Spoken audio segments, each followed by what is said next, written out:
Good afternoon. I'd like to welcome you here today for the release of the first 6 months progress report on the U.S.-Japan Auto and Auto Parts Agreement. First of all, let me recognize some people who are with us today, of course. First, the Vice President of the United States, Al Gore, my fellow Tennessean. We wanted a Saturn out there, I guess, didn't we? Soon.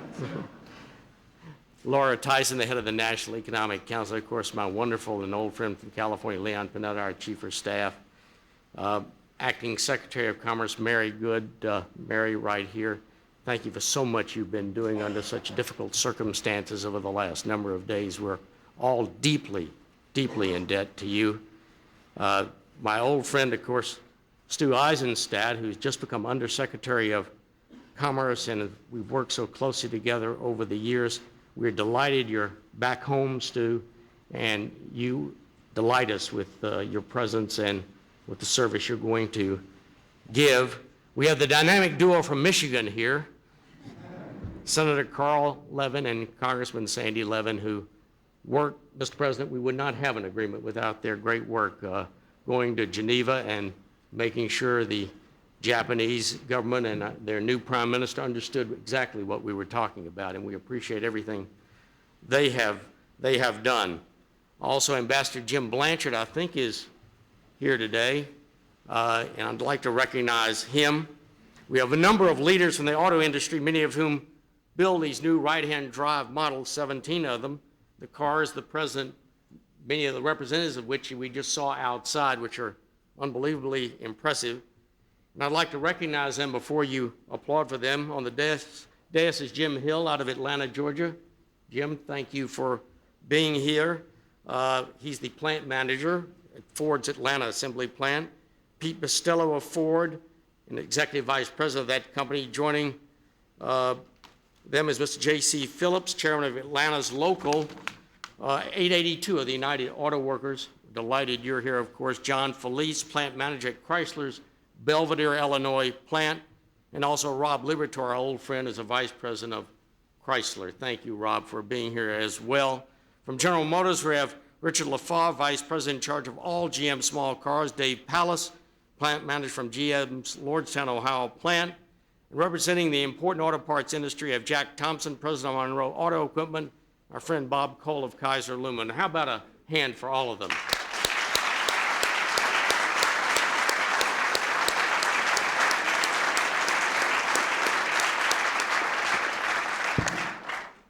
Also like to acknowledge Ambassador Ira Shapiro, who has worked with me since the day I arrived at USTR and who deserves a lion's share of credit for what we're celebrating here today. It's obviously a pleasure to see you all here to discuss the progress that we've made and the challenges which still lie before us in opening Japan's markets, in particular the auto market to U.S. goods and for U.S. services. President Clinton's highest priority has always been to stand up for the interests of American workers. As a candidate in 1991, he called for a new trade policy that says to Europe, Japan, and all of our trading partners, we favor an open trading system, but if you won't play by those rules, we'll play by yours. The President has consistently and diligently pursued a trade policy based on the notion of a level playing field with all our trading partners, including Japan. President Clinton's policy has been clear, consistent, and constant. When President Clinton took office, he knew that one-way trade with Japan was no longer acceptable. Two great powers like Japan and the United States should trade on fair and equal terms. The President's new approach took root in July of 1993 when he traveled to Japan and completed the framework agreement in July 1993, a new comprehensive approach to our trade relationship with Japan. It changed the way we operate as trading partners. In 3 years, the Clinton administration has reached 21 today results-oriented agreements with Japan, and the President, my friend, and the one we miss so much, Ron Brown, diligently worked with me and worked with the President to enforce those agreements. The President's efforts are working. 8 presidents have tried to change our trade relationship with Japan. President Clinton is the first to produce real, concrete, solid results. U.S. exports to Japan were up 35% in the last 3 years. U.S. exports to Japan are growing at a rate 5 times faster than imports from Japan, and that went to 7 times faster in January 1996.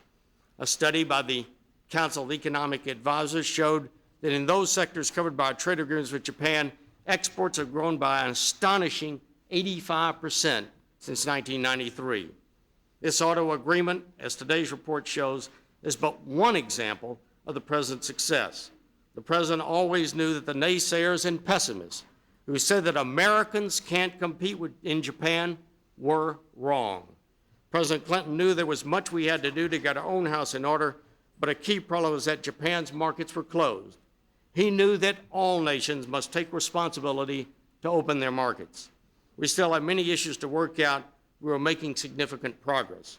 When President Clinton travels to Japan next week, he will be able to discuss trade issues frankly but amiably, because we are enjoying a trading relationship that is stronger and more even today than it has been for years.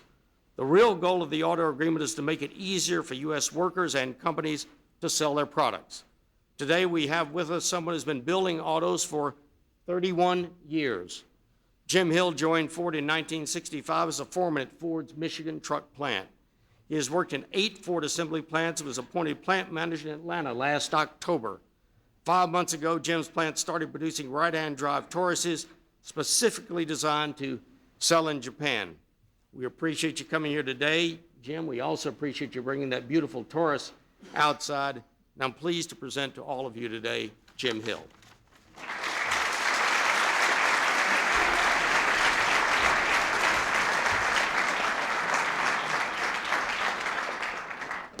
Thank you, Ambassador Cantor.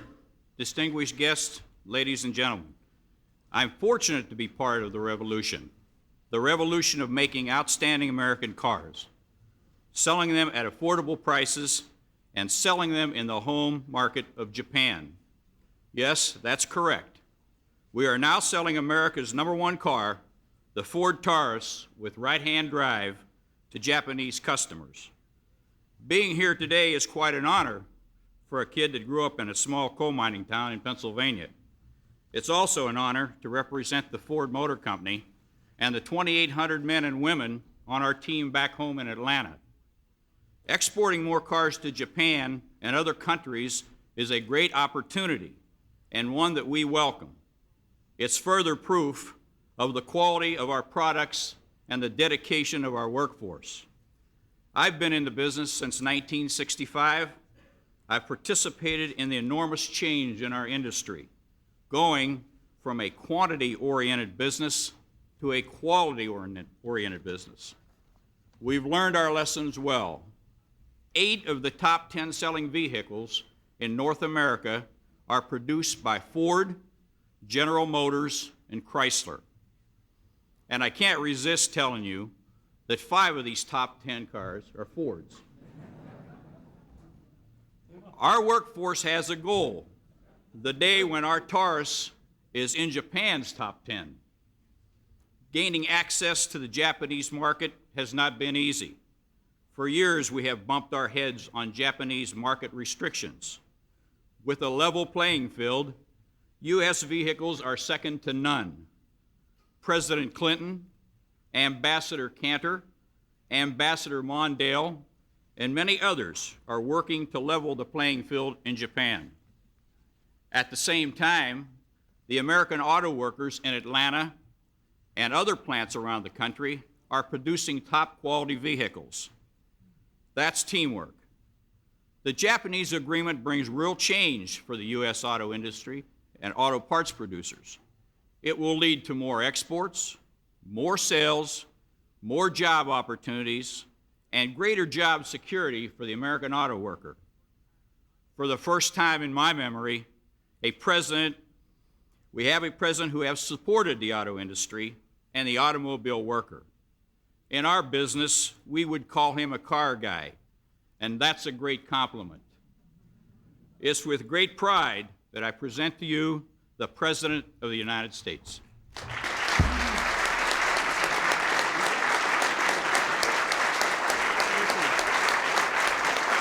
Thank you. Thank you. Thank you very much. Thank you. Thank you. Thank you. Thank you very much. Thank you. Thank you very much, Mr. Vice President, Ambassador Cantor, Senator Levin, and Congressman Levin, all the distinguished leaders from the auto industry, and Mr. J.C. Phillips from the UAW, and to Jim Hill, all the people here from the agencies that are part of our nation's economic team that really worked so hard to achieve these results. I welcome all of you here. I want to thank you for what you said, Jim. I am a car guy. I was 6 years old the first time I crawled underneath a 1952 Buick in my father's tiny dealership in Hope, Arkansas, population 6,000. And I never quite got over it. And one of the things that I promised myself I would do if I ever got a chance to have an impact on it was to give the American automobile industry the chance to be rewarded for its willingness to compete. And that is what we have worked hard to do in this administration. I just saw something, Mickey Cantor and I walked outside along with the Vice President, Mr. Panetta, and I saw something I never thought I'd live to see. And just 4 years ago, if you had told me that I would see it, I'm not sure I would have believed it. Right-hand drive American models made by American workers in American plants, bound for Japan. A Ford Taurus, a GM-built Cavalier, a Chrysler Neon, built for the Japanese market where consumers are now freely buying tens of thousands more American cars than ever before. These new exports, as others have said, are the results of efforts by our car makers and our economic team.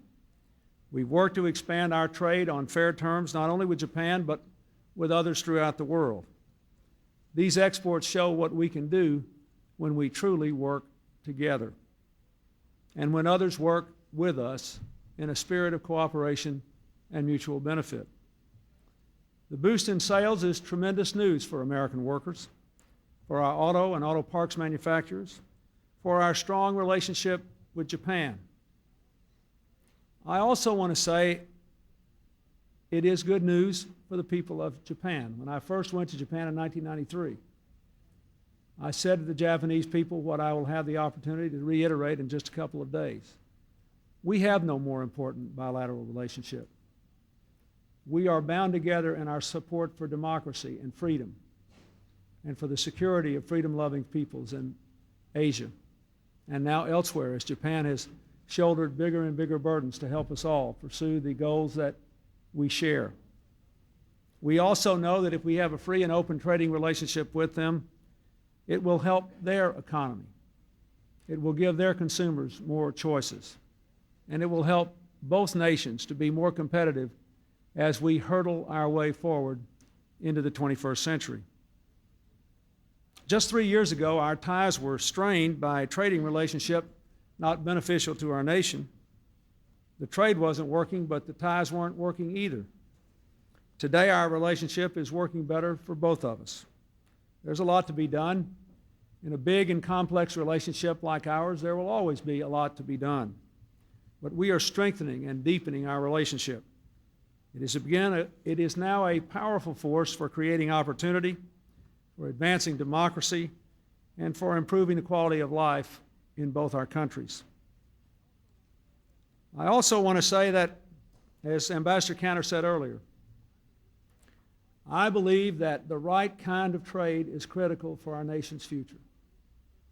I believe the position of the United States must always be that we favor open trade. We are not afraid to compete. We believe we can win. But if we're going to live in a world where we want others to raise their standard of living to our level, and we no longer control anything like the percentage of the gross national product we did at the end of World War II, then fine, we'll compete and we'll help others to advance. Would we expect the same access to foreign markets that we give foreign producers to ours? It is a simple rule and one we have followed. It is a critical part of our economic strategy. When I became president, job growth was slow, the deficit was exploding more than twice as high as it is now.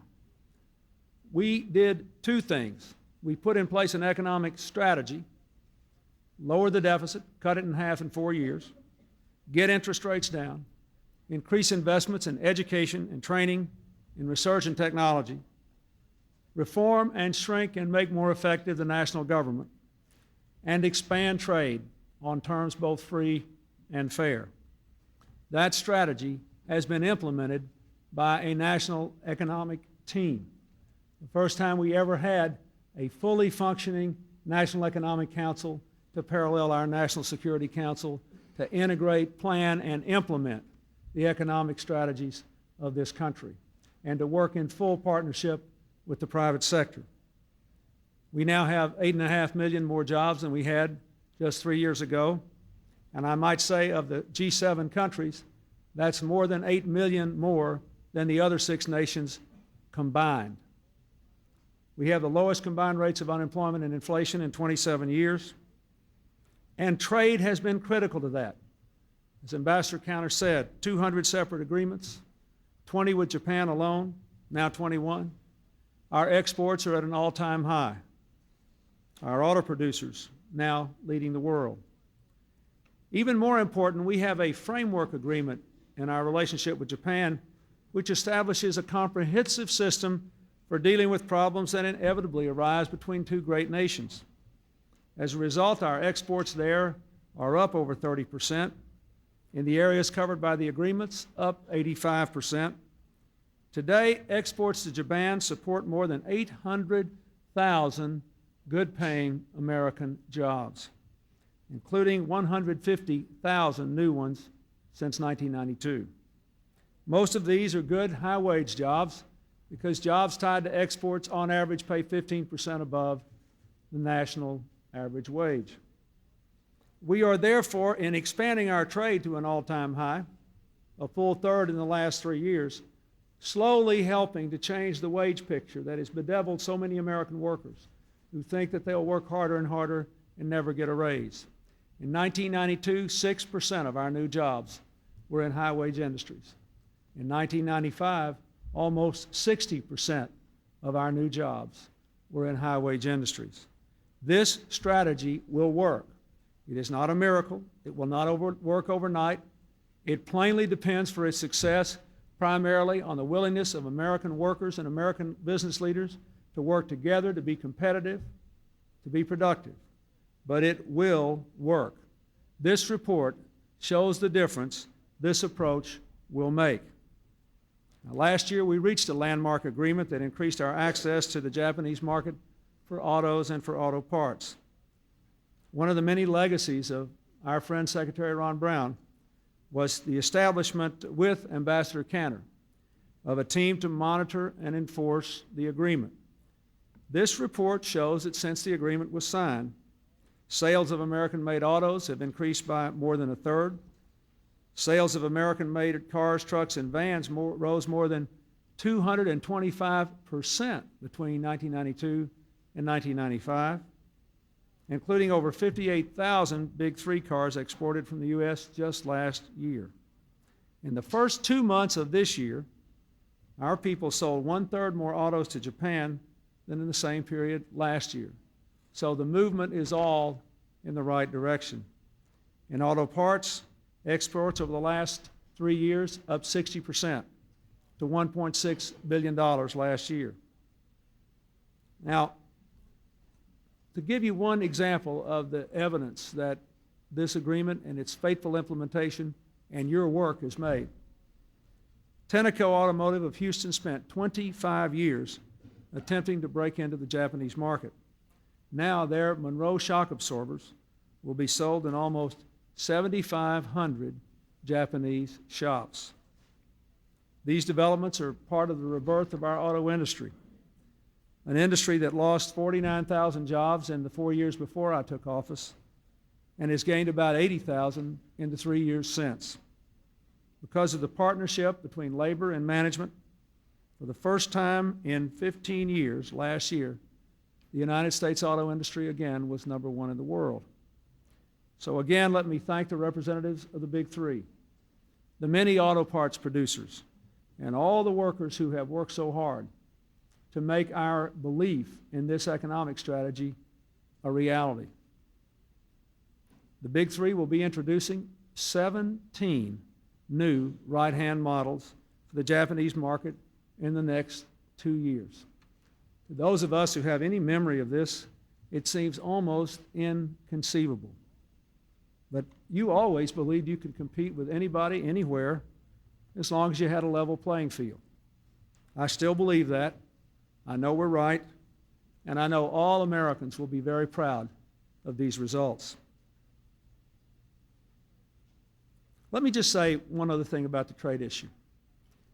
I'm happy about the debate in America on trade today, but I sometimes think it falls into two camps which don't reflect the real world.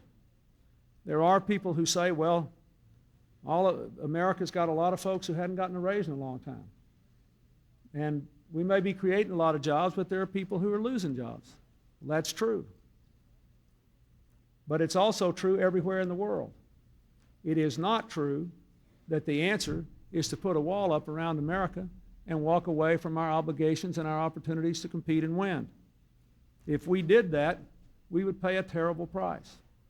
Then there are others who say, well, we ought to be for free trade, but we shouldn't worry so much about all these specific agreements and all these details. We shouldn't have governments negotiating this. We ought to just sort of get out of the way and see what happens and hope for the best. We tried it that way, and it didn't work out very well. Both of those arguments are wrong. Neither reflects an understanding of how the real world works. The right policy is to be for free and fair trade. The right governmental action is to support a genuinely competitive marketplace, help to create it, and then get out of the way. That is the proper policy.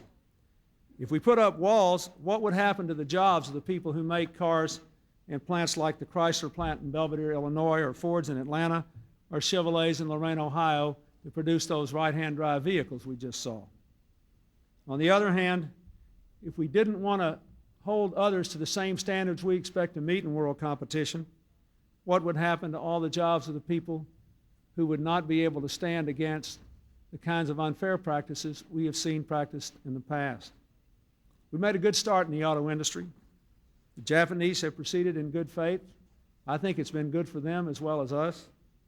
I hope that we will see the day when these policies will be the law of the world, when the World Trade Organization, because of GATT, really will have an integrated world trading system. I hope we will see the day when we will see these kind of benefits in dealing with all of Asia, all of Latin America, all of Europe, all of Africa, all of the countries that were formerly part of the communist bloc. But I know this: these people in the auto industry have proved that our policy works. I thank you, Senator Levin and Congressman Levin, for your work. I want to thank all the people in our administration and the economic team, and most of all, I want to thank the workers and the managers in the auto industry for proving that we're doing the right thing. Now, before I close, let me just make one more announcement. We could not have done what we did here if we hadn't had a vision not only of the economic policy we wanted to pursue, but also of how we wanted to pursue it. We put together an economic team for the first time in the history of this government that really functions. I can't imagine why it had never been done before, but it hadn't. There were a lot of different power centers in the federal government allegedly making economic policy. We decided to change that. We had a good strategy, good teamwork, and good players. We didn't have a better player than the late Secretary of Commerce, Ron Brown. Nobody was more determined that American workers and companies would get a fair shake around the world. And his extraordinary efforts are a model for us all. He memorized, as I said at his memorial service the other day, he made every Department of Commerce employee memorize a one-sentence mission statement that ought to be the mission of everybody in our government. Our mission is to ensure economic opportunity for every American. Well, we still have to do that, and I don't want to miss a beat. And I am determined that we will continue on the work that Ron Brown was engaged in to the last day of his life.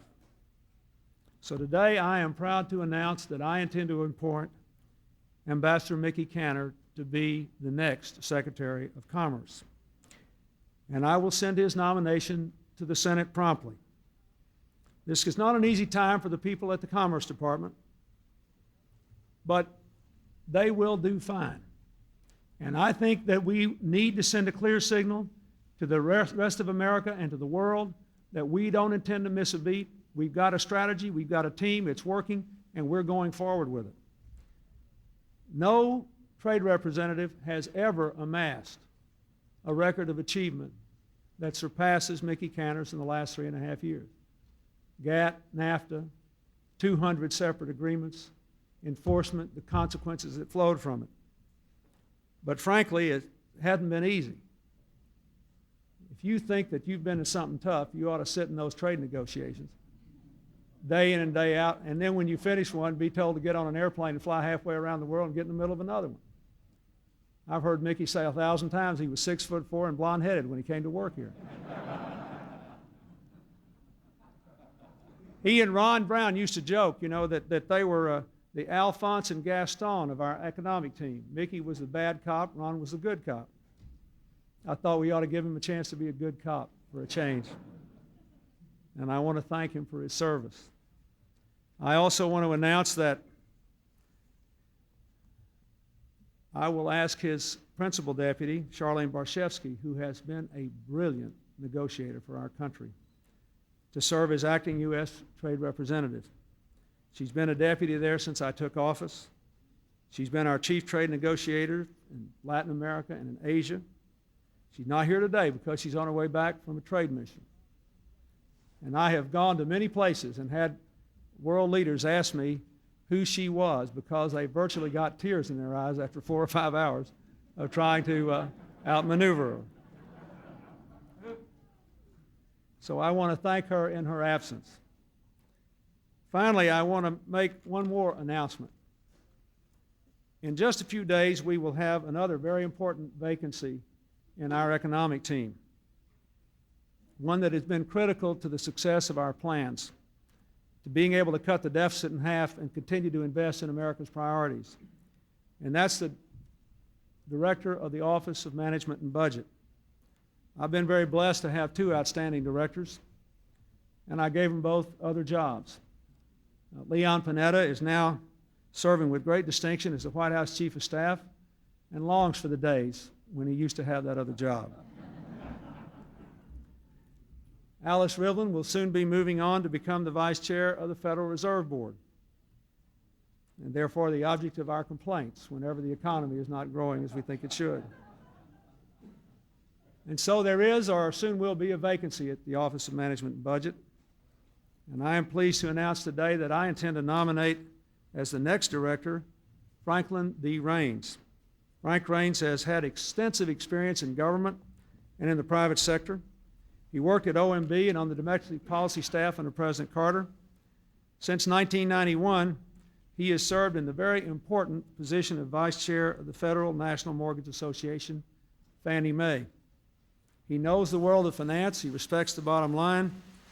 He also understands, I know from our work in the transition and from a conversation we had just yesterday, the very real human impact the work of the budget has on the American people and the opportunities they will or will not have to make the most of their own lives.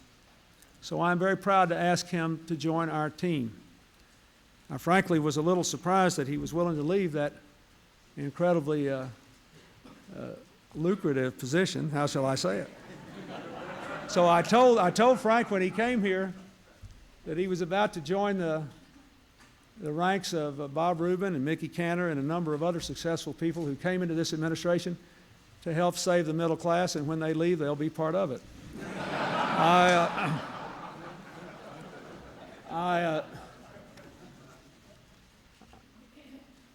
As you might imagine, this has been a profoundly moving and difficult week for all of us in our political family. Mickey Kantor and I were particularly close to Ron Brown. We loved him very much. I am doing what I think is the right thing to do today for the economic interests of America's business and for the future of all those workers who deserve the opportunity that is set out in the Commerce Department's mission statement. I've known Mickey Kanter a very long time. Except for the color of their skins, the career that he and Ron Brown had remarkably parallel over a long period of time. And if he does as well at Commerce as he did at the Trade Office, we are in very good hands indeed. I also want to thank Frank Raines for proving once again that this country is full of patriotic Americans who love their country, who are willing to serve, and who are willing to make real, tangible sacrifices to serve, because the work of democracy, the work of citizenship, is what makes the rest of this country move and go. I thank them both, and I'd like to ask if each in their turn they'd like to come up and just make a few remarks. First, Mickey Kanter.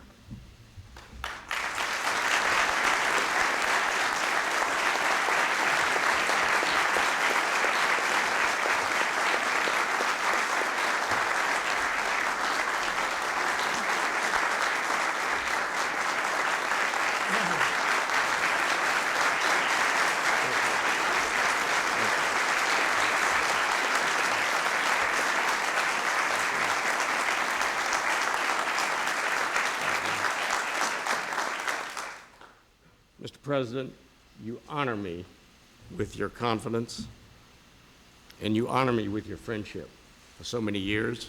Mr. Vice President, thank you for the same.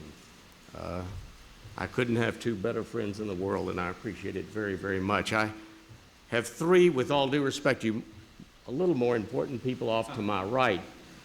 Almost everyone gets off to my right once in a while.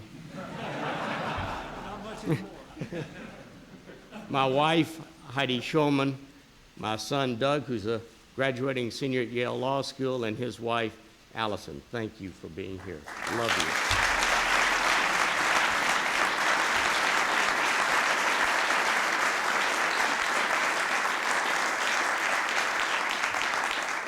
I talked to Alma Brown just about an hour ago, and she was gracious enough and loving enough to say that Ron would have loved this moment, to see me standing here. We stood shoulder to shoulder to make sure we grew jobs and raised standards of living and did what the President said, and that is provide economic opportunity for every American. It's what we did before we came here, is what we did when we came here.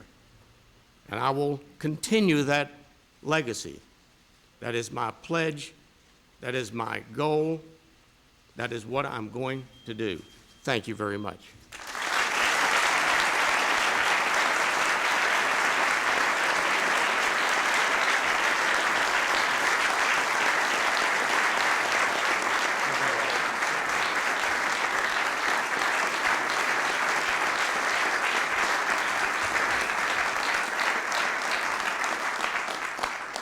Thank you very much. Mr. President and Mr. Vice President, I'd like to thank you very much for giving me this opportunity, an opportunity to serve our country at a very important time. It's something that I was taught throughout my life to be something important. You don't grow up with the initials FDR without having some appreciation of the role of, and the positive role that government can play in the lives of people throughout this nation and throughout the world. I'm very happy that in the nick of time, some people very important to me were able to be here. My wife Wendy, daughter Laura, Andrea, and Sarah.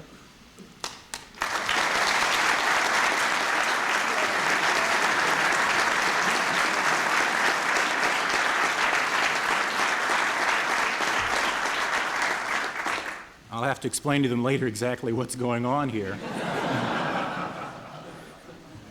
But it's a great honor for me to have the opportunity to assist the President and the Vice President in carrying out the very important work that they have been carrying for the last 3 years, and that is to establish a fiscal policy that makes sense for this country and for the world.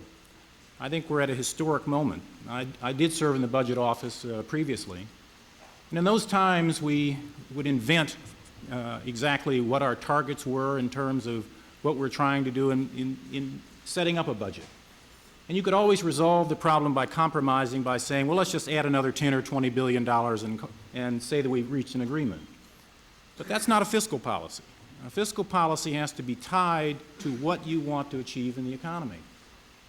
But more importantly, we're at a time when we can match a fiscal policy with an expression of the values of the country.